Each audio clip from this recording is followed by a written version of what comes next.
Bismillahirrahmanirrahim. Yang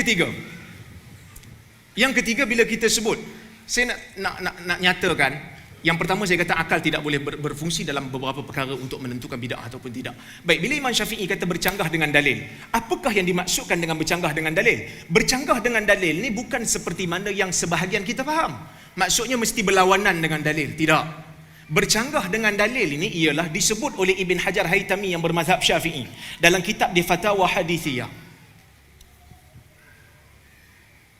Yang dimaksudkan sesuatu perbuatan yang ada keperluan di zaman Nabi untuk dilakukan dan tidak ada halangan untuk Nabi buat, tiba-tiba Nabi tak buat. Itu menunjukkan perbuatan itu yang masyru' tak buat. Kalau ada keperluan di zaman Nabi tak buat dan tidak ada halangan untuk Nabi buat, tiba-tiba Nabi tak buat, menunjukkan tak buat itulah sunnah. Ini yang disebut oleh Imam Syafi'i bila mana dia membicarakan tentang zakat. Bila Nabi tak ambil zakat pada beberapa tumbuhan tertentu, dia kata bila Nabi tinggal, itu sunnah. Bahkan Ibn Hajar bawa kalam Imam Syafi'i ini ketika mana membicarakan tentang sentuh bucu Kaabah. Dia kata cuma sentuh 2 bucu ya. Pasal apa? Sebab Nabi tak sentuh bucu lain. Kalau nak kira bagus, sentuh semua bucu 4 bucu, baru pahala banyak. Tapi Ibn Hajar kata tak boleh, sebab Nabi hanya sentuh 2, sedangkan boleh untuk sentuh 4, dan tidak ada halangan pun kalau Nabi nak buat. Maka yang ditinggalkan itu adalah sunnah. Kalau buat, dia menjadi bid'ah. Yang ni saya sebut ni, saya bawa mazhab Syafi'i, saya bawa fuqaha, saya tak bawa hadis. Okey. Kalau benda tu tak ada keperluan di zaman Nabi, tiba-tiba Nabi tak buat, yang ni termasuk di bawah kaedah syarak, kita kena cari dalil. Seperti contoh, kumpulkan Quran. Zaman Nabi tak perlu. Pasal apa tak perlu? Kerana Quran masih turun. Kalau disusun nanti kena ubah susunan, ada ayat yang dimansuhkan, ada halangan, jadi Nabi tak buat. Begitu juga salat tarawih ada keperluan untuk buat setiap hari secara berjemaah konsisten, tapi Nabi tinggalkan. Kenapa? Kerana ada halangan. Maka halangan itu menyebabkan kita boleh buat bila halangan tu tak ada. Jadi bila masuk zaman Umar dah tengok halangan dah tak ada, kerana Nabi tak buat takut jadi wajib. Sekarang Nabi dah wafat, maka agama telah lengkap, tidak akan ada perubahan, maka Umar hidupkan balik. Sebab itu Umar kata ni'matil bid'atu hadhi, alangkah baiknya bid'ah ini, bid'ah hasanah dalam agama, tetapi ada asal kerana Nabi pernah melakukannya secara berjamaah.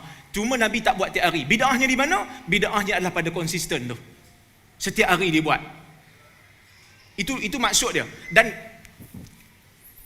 perkara yang tak bid'ah juga perkara dunia.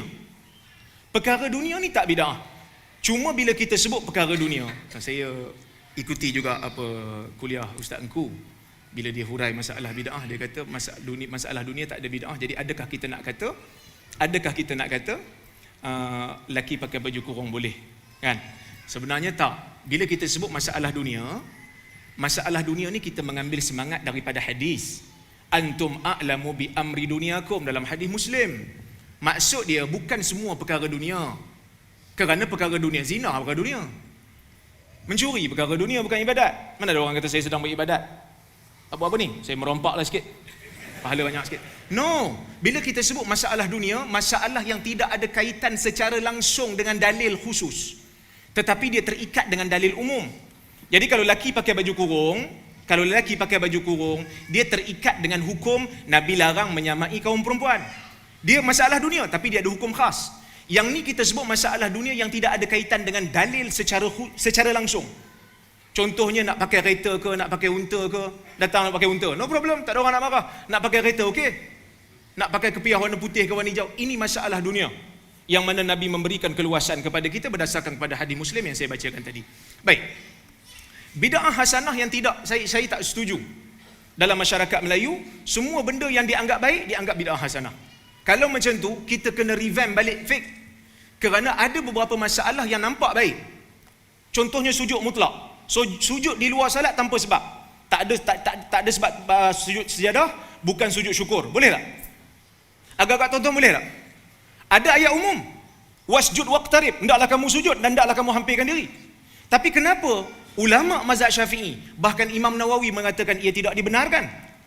Kerana tidak ada dalil khusus dalam masalah ni. Tak boleh sujud semata-mata kerana ayat ni maksud dia apa? Salat. Ayat ni maksud dia salat. Baik.